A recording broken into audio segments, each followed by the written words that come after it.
എഹെസ്കേൽ അദ്ധ്യായം 26.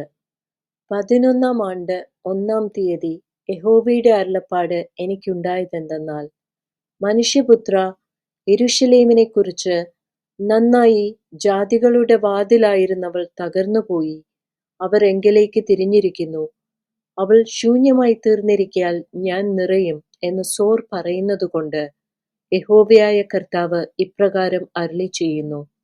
സോരേ, ഞാൻ നിനക്ക് വിരോധമായിരിക്കുന്നു. സമുദ്രം തന്റെ തിരകളെ കയറി വരുമാറാക്കുന്നതുപോലെ ഞാൻ അനേകം ജാതികളെ നിന്റെ നേരെ പുറപ്പെട്ടു വരുമാറാക്കും. അവർ സോരിന്റെ മതിലുകളെ നശിപ്പിച്ച് അതിന്റെ ഗോപുരങ്ങളെ ഇടിച്ചു കളയും. ഞാൻ അതിന്റെ പൊടി അടിച്ചു വാരിക്കളഞ്ഞ് അതിനെ വെറും പാറയാക്കും.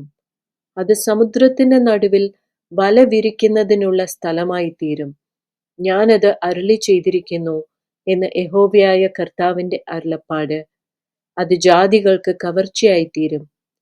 നാട്ടുപുറത്തുള്ള അതിന്റെ പുത്രിമാരെ വാൾ കൊണ്ട് കൊല്ലും. ഞാൻ യഹോവ എന്ന് അവർ അറിയും. യഹോവയായ കർത്താവ് ഇപ്രകാരം അരുളി ചെയ്യുന്നു.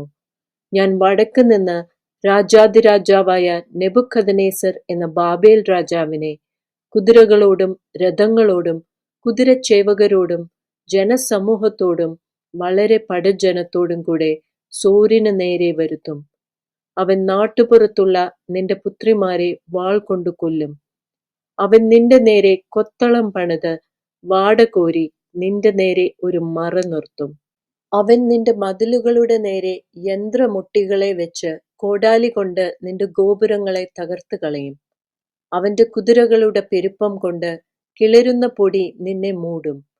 മതിൽ ഇടിഞ്ഞു കിടക്കുന്ന പട്ടണത്തിലേക്ക് കടക്കുന്നത് പോലെ അവൻ നിന്റെ ഗോപുരങ്ങളിൽ കൂടി കടക്കുമ്പോൾ കുതിരച്ചേവകരുടെയും ചക്രങ്ങളുടെയും രഥങ്ങളുടെയും മുഴക്കം കൊണ്ട് നിന്റെ മതിലുകൾ കുലുങ്ങിപ്പോകും. തന്റെ കുതിരകളുടെ കുളമ്പുകൊണ്ട് അവൻ നിന്റെ സകല വീഥികളെയും മെതിച്ചു കളയും. നിന്റെ ജനത്തെ അവൻ വാൾ കൊണ്ട് കൊല്ലും. നിന്റെ ബലമുള്ള തൂണുകൾ നിലത്ത് വീണുകിടക്കും. അവർ നിന്റെ സമ്പത്ത് കവർന്ന് നിന്റെ ചരക് കൊള്ളയിട്ട് നിന്റെ മതിലുകൾ ഇടിച്ച് നിന്റെ മനോഹര ഭവനങ്ങൾ നശിപ്പിക്കും. നിന്റെ കല്ലും മരവും മണ്ണും എല്ലാം അവർ വെള്ളത്തിലിട്ട് കളയും. നിന്റെ പാട്ടുകളുടെ ഘോഷം ഞാൻ ഇല്ലാതാക്കും. നിന്റെ വീണകളുടെ നാദം ഇനി കേൾക്കുകയുമില്ല. ഞാൻ നിന്നെ വെറും പാറയാക്കും. നീ വല വിരിപ്പാനുള്ള സ്ഥലമായിത്തീരും. നിന്നെ ഇനി പണികയില്ല.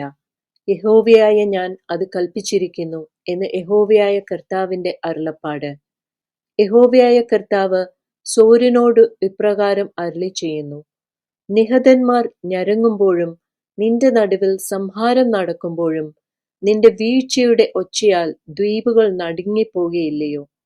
അപ്പോൾ സമുദ്രത്തിലെ സകല പ്രഭുക്കന്മാരും സിംഹാസനം വിട്ടിറങ്ങി അങ്കികളെ നീക്കി വിചിത്ര വസ്ത്രങ്ങളെ അഴിച്ചുവെക്കും.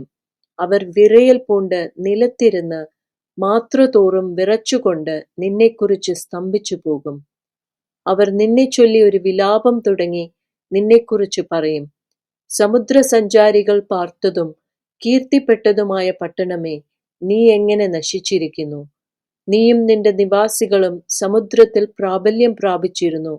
അതിലെ സകല നിവാസികൾക്കും നിങ്ങളെ പേടിയായിരുന്നുവല്ലോ. ഇപ്പോൾ നിന്റെ വീഴ്ചയുടെ നാളിൽ ദ്വീപുകൾ വിറയ്ക്കും.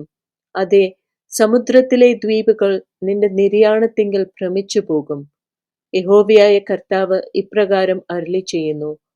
ഞാൻ നിന്നെ നിവാസികളില്ലാത്ത പട്ടണങ്ങളെപ്പോലെ ശൂന്യ പട്ടണമാക്കുമ്പോഴും ഞാൻ നിന്റെ മേൽ ആഴിയെ വരുത്തി പെരുവെള്ളം നിന്നെ മൂടുമ്പോഴും ഞാൻ നിന്നെ കുഴിയിലിറങ്ങുന്നവരോട് കൂടെ പുരാതന ജനത്തിന്റെ അടുക്കൽ ഇറക്കുകയും നിനക്ക് നിവാസികൾ ഇല്ലാതെ ഇരിക്കേണ്ടതിനും നീ ജീവനുള്ളവരുടെ ദേശത്ത് നിലനിൽക്കാതെ ഇരിക്കേണ്ടതിനും ഞാൻ നിന്നെ ഭൂമിയുടെ അധോഭാഗങ്ങളിൽ പുരാതന ശൂന്യങ്ങളിൽ തന്നെ കുഴിയിൽ ഇറങ്ങുന്നവരോട് കൂടെ പാർപ്പിക്കുകയും ചെയ്യും.